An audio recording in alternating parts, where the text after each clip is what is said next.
Bonsoir, bonsoir à la chaîne de Karine Mukonzila Baronne. Awa naza na aéroport ya Maya Maya na Brazza. Et na lobi na bino eza compliqué. Eza compliqué. Eza compliqué. Pona kozonga poto. Oza na ba papier. Oza na ba papier te. Oza na visa ou oza nationalité française ou belge ou peu importe. Na lobi na bino eza compliqué. Awa tosisi depuis 14 heures. Toleki na frontière.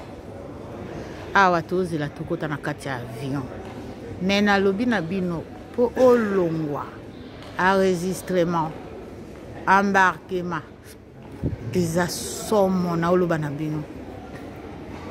C'est vrai nga na ye mbaliboso na ya na Brazza na Congo RDC eza mboka na nga nazoloba eloko te. Mais na lobi na bino c'est vrai tango bato baloba tolito bokendeke mboka te bokendeke mboka te bokendeke mboka na comprendre nga bato wana baboya parce que na lobi na bino et a compliqué trop mindondo trop o baloba corrompu mindondo soko yebani te okoleka te na lobi na bino nasali comme mobile nanga aza Congo Brazzaville. Donc nasali identité Brazzavillois, passeport Brazzavillois, mais na lobi na bino na moni makambo.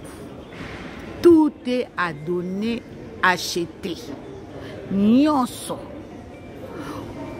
Okokota na 3 bureaux ane fotia madeso abana. Mais pose même si otima madeso abana pose wa papier ezali kambo. Dossier na yoso ezali mutu aliboso ba misusu ba kobakisa ba dossier likolo ya ye ko se retrouver na se. Mais au monaka mutu nyonso aye na dossier ya moto asimbisa ke non na monate. Je pense pas que na RDC ezabo. Non, je pense pas. Oyo nde na moni ba. Pona osala test ya PC eo balobaka ya COVID wana pona kozonga PCR PCR. Na lobi na bino ezali kambu. Poto kota na aéroport, poto kende ko pese ba biloko, poto kota na enregistrement ya biloko. Na lobi na bino eza makambu. Eza bitumba. Okota na police na bango eza bitumba. Na préfecture na bango eza bitumba. Na commune na bango eza bitumba na oloba na bino non na mona ngote. Donc na ye nazoloba na bino na ye koloba na bino po limbisanga parce que naza na masque na masque yango na nazolo sala neti nazo bege. Na comprendre bato baboya na bango kozonga na Congo parce que mindondo eleki. Mindondo.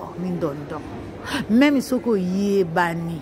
Même si ko leki na yo asalaka awa. Même si cousin na yo asalaka awa. Mama ba papa. Même si mutape sur relation. Mutu wana kenepe ko akoluka pe na sima ali ape na sima mutu wana. Ako sala pe akobenga. Dans quelques instants, la compagnie Air France va procéder à l'embarquement pour un F782 à destination de Châteauneuf et Kinshasa. Dans quelques instants, la compagnie Air France va procéder à l'embarquement pour un F782 à destination. Botala, aéroport eza molili, aéroport bazo battre la courant. L'embarquement se fait au 3 et 4. Donc, tokomi kota en avion. Vraiment, la Chine de Karine Mukonzila a tout comme en avion. Nazo lakisa bino, nazo expliqué bino, mais na lekisi ba vacances c'est très bien. Vraiment, so na lobby en tout cas et pesinga en vina yak Afrique mais na modèle oté. Na modèle oyo. En fait na kati eza bien, mais so comme na aéroport nde makambo ezawa. Makambo la na aéroport na libanda na kati ya Brazza makambo eza nango te. Mboka bien. Kolia bien, balalaka nzala te bamela. Donc vraiment braza kitoko na oloba na bino, braza propre, braza vraiment kitoko, epesi nga envie na yaka, epesi nga vraiment posa na yaka vacances na braza. Vraiment nazo loba na bino, oh nakoka ekoloba na bino, merci na bino, vraiment merci beaucoup. Donc toujours zela tokota na avion, la chaîne de Karine Mokonzi, ma vacances ici, et retour en Europe. Voilà. Mais avion nanga Israël en retard, bagage nanga egoleka Paris ekolanda directement na Nantes. Avion nanga ils en retard na Paris, to raté avion ya Paris. To raté avion ya Paris, Nantes. Donc voilà la chaîne de Karine Mokonzi. Bye bye, ciao ciao. C'est ma fashion de Nantes officielle. Bye.